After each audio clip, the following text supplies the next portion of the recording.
माननीय सदस्य किरण सरनाईक साहेब. धन्यवाद सभापती महोदय. माननीय अजितदादांनी जून 2024चा अर्थसंकल्प 28 रोजी सादर केला. या अंतरिम अर्थसंकल्पामध्ये महाराष्ट्रातील सर्व स्तरातील लोकांचे जीवनमान उंचवण्यासाठी हा अर्थसंकल्प आहे.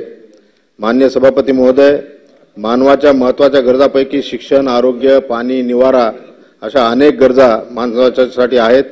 या अर्थसंकल्पामध्ये आरोग्य विभागावर चांगल्या प्रकारे खर्च केलेला आहे. असेही सध्या राज्यात 1 लाख लोकसंख्येमागे 84 डॉक्टर आहेत. हे प्रमाण लवकरात लवकर 100 केले जाईल असे आश्वासन या अर्थसंकल्पात देण्यात आलेले आहेत. महिला सशक्तीकरण, स्वावलंबनासाठी अनेक योजना या ठिकाणी राबवण्यात आलेल्या आहेत.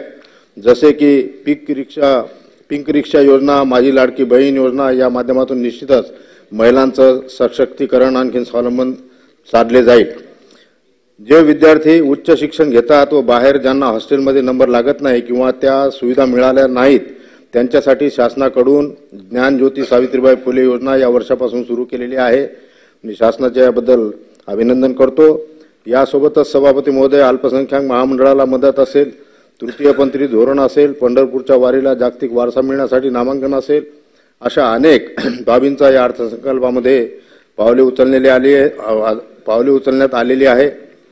मी या निमित्ताने माननीय वित्तमंत्र्याचे व सर्व शासनाचे मनापासून आभार मानेल व विनंती करेल की राज्याच्या उत्पन्नाच्या 6% खर्च शिक्षणावर जर केला तर शिक्षण क्षेत्रातल्या अनेक समस्या दूर होतील अशी विनंती मी माझ्या या निवेदनातून करतो. धन्यवाद.